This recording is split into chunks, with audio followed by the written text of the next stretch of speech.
नाही पोरांनो, विनंती आहे, मोठे व्हा, श्रीमंती कमवा, पैशाला कमी समजू नका. नोकरी सरकारी असली, पोरगा किती बी काळा भंगार किती बी ढोला असू द्या, बायको त्याला नाजूकून गोरीच भेटती. तुम्ही किती गुड लुकिंग, जॉ line, six pack, handsome, good nature, चांगल्या स्वभावाचं असलं ना, खिशात दमडी नसली ना, तुम्हाला छपऱ्या पुरीला सुद्धा म्हणावं लागतं, भाईमन की अगं तरी भाईमन, अगं होती माझं बी भाईमन, अगं भाईमन. असली बेकारेगत अवस्था करू नका. इतके मोठे व्हा की तुम्हाला कोणाकडे जायची गरज पडू नये. आणि खरं सांगू का, खिशात पैसा नावात प्रसिद्धी असली की शत्रूसुद्धा मागे पुढे फिरतात. खिशातला पैसा नावातली प्रसिद्धी संपली की आपली रक्ताची नातीसुद्धा आपली साथ सोडल्याशिवाय राहत नाही. सगळ्यात मोठं सत्य. म्हणून या गोष्टीचं कधी वाईट वाटून घेऊ नका की मी यांच्यासाठी एवढं केलं, एवढं प्रेम केलं, एवढा त्याग केला, तरी माझ्या वाईट काळात यांनी साथ दिली नाही. तो नियम आहे समाजाचा. वाईट काळात फक्त मायबाप, देव आणि संत याच्या पलीकडे कुणीच साथ देत. फक्त ही तीनच माणसं, मायबाप, देव आणि पण या तिघांनाच सत्य, बाकी सगळी कल्पनेची. आणि जर मी नाहीच आहे तर अहंकार कसला. तुका म्हणे मज बोलविता देव, आपुलिया बळे नाही मी बोलत, सखा कृपावंत वाचा त्याची, साळुंकी मंजुळ बोलत से वाणी, शिकविता धनी. जर मी नाहीच आहे तर अहंकार कशाचा. मला चालवणारच कोणीतरी दुसरा आहे, तर मी करत नाही हे मला ज्ञात असून मी जर अहंकार करत, माझ्यासारखं मूर्ख दुसरा कुठं. म्हणून अहंकार तर सोडा, अहंकाराला सुद्धा अहंकार आहे कोणाकडे जावं, तो कोणाकडे जात नाही. आपण फक्त वाऱ्यातच आहे. अहंकार फक्त देवांना आणि संतांना येतो. आपण फक्त वाऱ्यात आहे तरी आपली अवस्था वाईट आहे. वाटलो करतोय तो. बलिप्रतिपदेचा दिवस आहे. बलिप्रतिपदा म्हणजे दिवाळीतला पाडवा. पाडव्या दिवशी बायको नवऱ्याला ववाळते. रुक्मिणी माता ओवाळायला गेल्या, अगदी नक्षत्रासारख्या नटल्या होत्या, सुंदर दिसत होत्या, 16 शृंगार केला होता. देवाने म्हणावं, रखमा किती गोड दिसतस गास, किती सुंदर दिसतेस, रोज तर दिसतच होतीस पण आज आवरलंय ना, खूप सुंदर दिसतेस, आज नटली आहेस ना, खूप छान दिसतेस. रुक्मिणी मातेला अहंकार आला. रुक्मिणी माता मनातल्या मनात म्हणल्या, मग दिसतेच, नशीब आहे तुमचं, तुम्हाला भेटले, लय असतील पण आपल्यासारखे नाही. देवाला मनातलं ऐकू न सांगता तुम्हा कळो येते.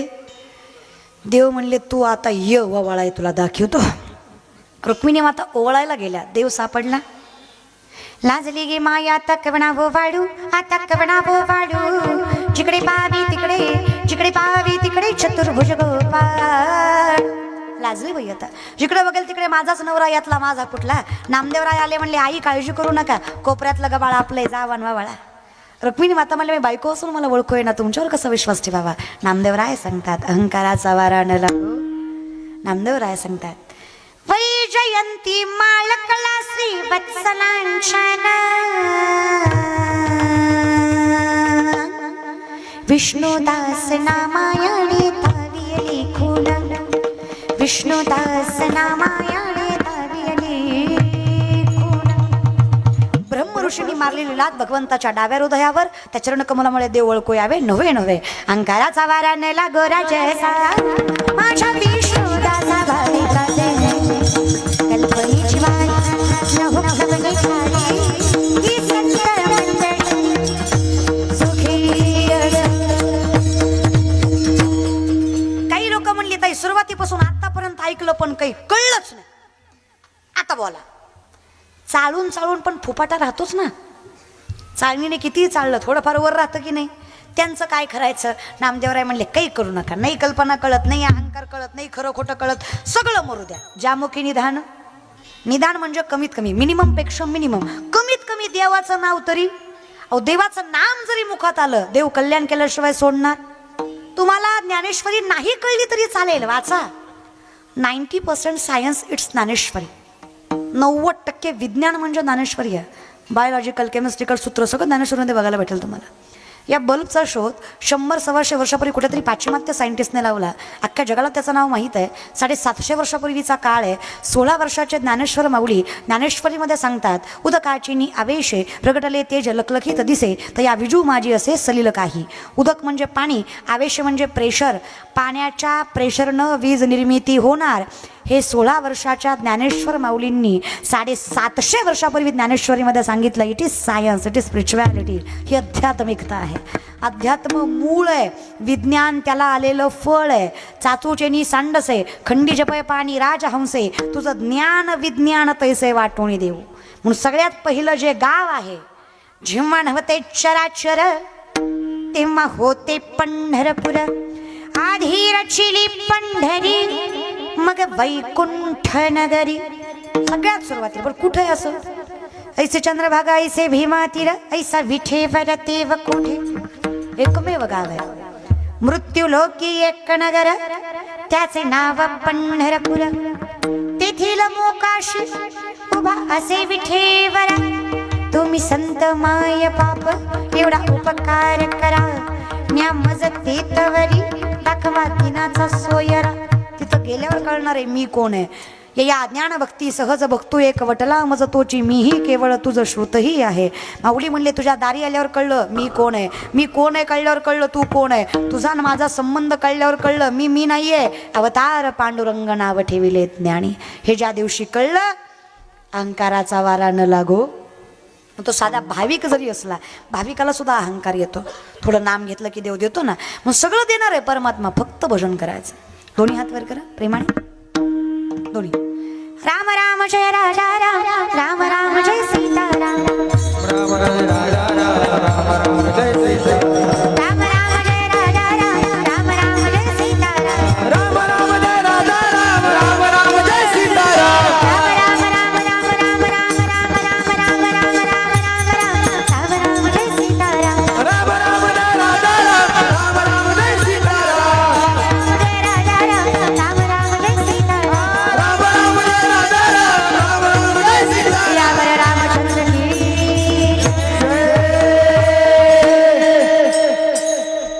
खाली कोणी घ्यायला सांगितले. मी नाही सांगितले. असं द्या एनिवे घेतले तर घ्या. तुम्ही कुठं ऐकायला बसलात बोलल्यावर झोंबन पण मी बोलणार. तुम्ही एवढे आले यातले अर्धेच कीर्तन ऐकायला आले अर्धे एकाच कामासाठी आले. टीव्हीत बघितली एकदा समक्ष बघायची. पण एक सांगू बहीण म्हणून सांगते कीर्तनकारामुळे कीर्तन कधीच मोठं होत नाही. कीर्तनामुळे कीर्तनकार मोठा झाल्याशिवाय राहत नाही हे सत्य. महाराज कुठलाच छोटा किंवा मोठा नसतो. प्रसिद्धी प्रारब्धाचा भाग आहे आणि प्रसिद्धी सुद्धा काही काळानेच येते. या 2-3 वर्षात नाव झालंय माझं.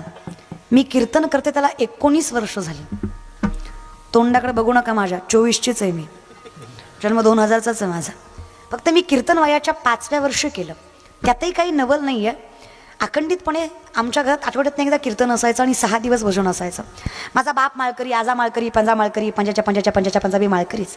आयुष्यभर माझ्या वडिलांनी पेटी वाजवून भजन केलं. अखंडितपणे माझ्यासोबत असतात. बाबा नसतात असं दिवस नसतो. पण 2-3 दिवस झाले ते प्रयागला गेलेत त्याच्यामुळं मुली आहेत आणि बाबा नाही आहेत. नाहीतर कंटिन्युअसली माझ्यासोबत वडील असतात माझ्या. मी निर्भीडपणे एवढ्या माणसात उभा होऊन बोलते त्याचं कारण आहे माझ्या मायबापाचा माझ्यावर विश्वास आहे आणि त्यांच्या विश्वासामुळं मला उभं राहायची ताकद नाही. मी जे काही आहे ते माझ्या आईवडिलांमुळे. अगदी लहान असताना बाबांनी असं पाठ करा म्हणजे असं कंटिन्युअस कीर्तन ऐकवायचं आणि जेवढं येतं तेवढं सांग म्हणायचं. अर्थ नाही कळला तरी तुला जे पाठ आहे ते बोल. अर्धा तास 1-1 तास कीर्तन करायचो आम्ही सुरुवातीला. मग 1.5 तास कीर्तन करताना पाय दम काढत नव्हते. माझे वडील मला असे खांद्यावर घ्यायचे आणि उभं राहायचे. अर्ध कीर्तन उभं राहून करायचं आणि अर्ध कीर्तन बाबाच्या खांद्याला बसून करायचं. बाबा म्हणजे माझे वडील. माझ्या आईनेही फार सहन केलं.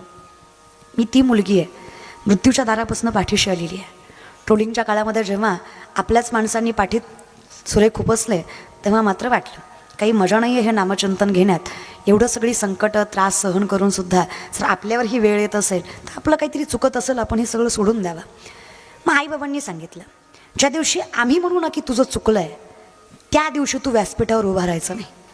पण जोपर्यंत आम्ही तुला चुकलं म्हणत नाही तोपर्यंत तू धीर सोडायचा नाही. हे सामर्थ्याने आईबापाने विश्वास दिला म्हणून मी आज इथं उभा आहे. हे तर कधीच संपले असते नाही. त्याच्यामुळे हे सगळं माझ्या आईवडिलांची कृपा आहे म्हणून मी हे सामर्थ्याने मानते. तुका म्हणे माया बापे अवघी देवाचीच रूप आहे. माझ्यासाठी माझं मायबापच विठ्ठल रखमाई आहेत आणि विठ्ठल रखमाईच माझं मायबाप आहेत.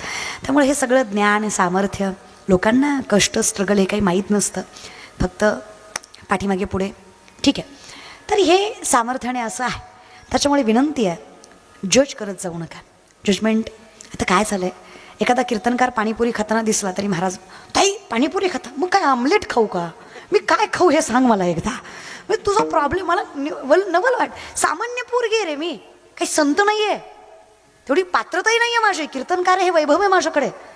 बाकी जे सांभाळायला पाहिजे तुळशीमाळा गळा गोपीचंदन टिळा हृदयी कळवळा वैष्णवांच्या हे सांभाळतोय आम्ही.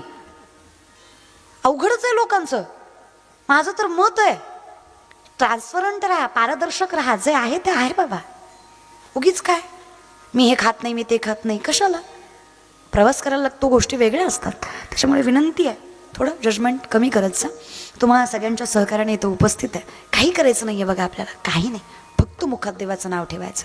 हे ज्याला जमलं ना, वाऱ्या हाती माप चाले सज्जनाचे, कीर्ती मुख त्याचे नारायण. जगाचा मालक तुमची प्रसिद्धी करणार आहे, फक्त सत्य. विठोपाय रखुमाई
सुंदर नामस्मरणाचा ढास अखंडितपणे तुम्हा सर्व मुसळेकरांच्या माध्यमातून हा शिवजन्मोत्सव सोहळा, आजची सेवा माझ्याकडे अगदी सामर्थ्याने ज्यांनी हे सौजन्य घेतलं, श्री अनिलदादा शिवनारायण पाटील, सभापती पंचायत समिती धरणगाव, त्यांचे मनस्वी आभार. त्याचबरोबर ज्यांच्याकडे संतभूषण होतं अशोकदादा पाटील व सर्व परिवार, उपस्थित तुम्ही सगळी मंडळी, चरणावर साष्टांग दंडवत तुमच्या. फक्त पाठीमागचे 2-4 जे आहेत, मोजून 3 ते 4 मिनटं लागणार आहेत. उठू नका. तुम्ही उठायची घाई करता, यात नवल नाही. माझ्या विटेवरच्या मालकानं तुम्हाला उठवायची घाई केली तर सोसायचं नाही.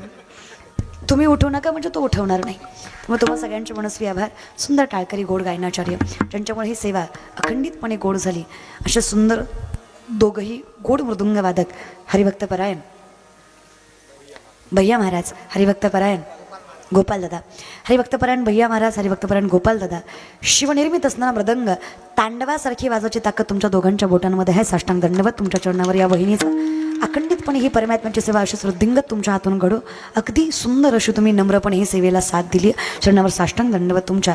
अगदी गोड असणारी ही लहान लहान मुलं चरणावर साष्टांग दंडवत. आज या वयात तिथं उभी आहेत, यांच्या वयात देव उभं करणार यात वाद नाही. त्यांच्या चरणावर साष्टांग दंडवत. उपस्थित सगळी मंडळी, अगदी गोड सुंदर गायनाचार्य हरिभक्तपरायण मयूर महाराज, हरिभक्तपरायण श्याम महाराज, हरिभक्तपरायण मयूर महाराज, हरिभक्तपरायण श्याम महाराज, हरिभक्तपरायण कृष्णा महाराज. खरं तर सगळं एकच नाव आहे बरं का, फक्त नावं वेगळी, अवतार एकच आहे. मयूर महाराज, श्याम महाराज, कृष्णा महाराज. अगदी गोड सुंदर ज्यांचं गायन आहे, कंठ्यामध्ये सरस्वती ज्यांच्या वास करते, चरणावर साष्टांग दंडवत या वहिनीचा तुमच्या. अखंडितपणे असेच सेवा तुमच्या हातून घडो. विनिके दादा असतील, सोबदार दादा असतील, सगळ्यांच्या चरणावर साष्टांग दंडवत. अगदी महाराष्ट्र नामांकित 2ही कीर्तनकार इथं उपस्थित आहे. त्यामध्ये हरिभक्तपरायण महेशजी महाराज आणि हरिभक्तपरायण ताई गायत्री ताई. तुम्ही सेवा ऐकलेली आहे त्यांची. चरणावर दोघांच्याही साष्टांग दंडवत. स्वतः कीर्तनकार असून, ज्ञानिवंत व्यक्तिमत्व असून, अधिकारी व्यक्तिमत्व असून, तुमच्यापेक्षा वयाने, ज्ञानाने आणि अधिकाराने लहान असणाऱ्या मुलीचं कीर्तन एवढ्या मोठ्या मनाने ऐकलं. चरणावर साष्टांग दंडवत आहे तुमच्या. अगदी सुंदर असं तुम्ही उपस्थित राहिला तुमच्या. कारण एखाद्याचं ऐकायला मन फार मोठं लागतं. मी सुरुवातीलाच म्हणलं, हा मोठेपणा तुम्ही संप्रदायात दाखवला. चरणावर साष्टांग दंडवत. उपस्थित याच्या अगोदर झालेल्या सगळ्या सेवा आणि सगळी मंडळी, त्यामुळे सागरदादा असतील, सगळी मंडळी असेल, सगळ्या चरणावर साष्टांग दंडवत. उपस्थित तुम्ही सगळे मायबाप. काही चुकलं असेल तर क्षमस्व. कॅमेरावाले दादा तुमचेसुद्धा मनस्वी आभार. अगदी सुंदर सिस्टीम ज्यांनी लावली, साष्टांग दंडवत. अगदी गोड आवाज दिला, तुमच्या चरणावर साष्टांग दंडवत या बहिणीचा. त्याचबरोबर हरिभक्तपरायण प्रताप दादा त्यांच्या चरणावर सुद्धा साष्टांग धन्यवाद. उपस्थित राहिले